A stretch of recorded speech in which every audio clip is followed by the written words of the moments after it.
জাহাজের সামনে থেকে পিছনের দিকে যাব, পিছন থেকে আবার সামনের দিকে পুরো দৃশ্যটা দেখানোর চেষ্টা করবো। এখানে বসার সিট আছে, সাইডে যে যার মতো করে বসে আছে। মেরিগোল্ড, এখানে এক স্টেপ নিচে নামলে এখানে বসার সিট আছে। আরও এক স্টেপ নিচে গেলে ল্যাভেন্ডার পাওয়া যাবে, এটা একটা স্টেপ।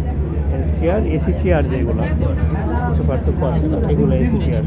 আর এটা হচ্ছে দোকানে বেশ ভিড়, কারণ 4-5 ঘন্টা যেহেতু জার্নি করতে হচ্ছে, সেহেতু এখানে প্রচুর দোকানে ভিড় হচ্ছে। এখানে আবার বসার জায়গা, রোদ পড়েছে এখানে।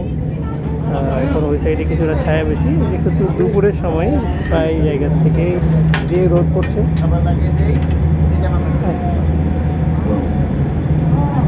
অনেকে ঘুমিয়ে পড়েছে, এখানে দেখছেন বসে আছে অনেকে সবার যে যার মতো করে এই সময়টাকে উপভোগ করার চেষ্টা করছে। এখানে সিলিন্ডার আছে জাহাজে ইউজ করার জন্য, এখানে অনেকে ঘুমিয়ে পড়েছে।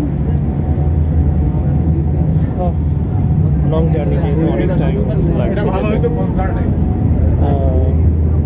সেই কারণে অনেকে বিরক্ত হয়ে গেছে, খেলাধুলা নিয়ে ব্যস্ত। এটা হচ্ছে জাহাজের পেছন সাইড, সামনে থেকে দেখছিলেন, এখানে হচ্ছে পিছন সাইড দেখানোর চেষ্টা করছি। প্রচণ্ড বেগে সাগরের শান্ত পানিগুলোকে, উত্তাল পানিগুলোকে তছনছ করে চলে যাচ্ছে আমাদের এই জাহাজটি।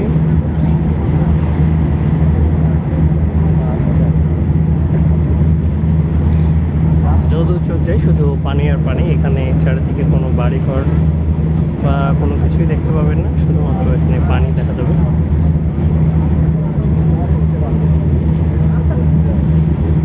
জাহাজের পিছনের অংশ, এখানে আরও কয়েকটা তলা আছে।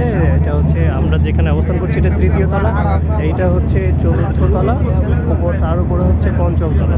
এই জাহাজটা 5 তলা বিশিষ্ট। এখানে কাজ চলছে, এই তো এখানে নেওয়ার জায়গা আছে। আর এই সাইডে ছায়া বেশি পড়ছে, এই জন্য এদিকে মানুষ বেশি। দুপুরের কারণে কখনো এদিকে ছায়া পড়ছে, কখনো ওইদিকে ছায়া পড়ছে, দুদিকে মিলিয়ে ছায়া পড়ছে। এখানে বসার জায়গা, উপরে আবার এসি কেবিন আছে।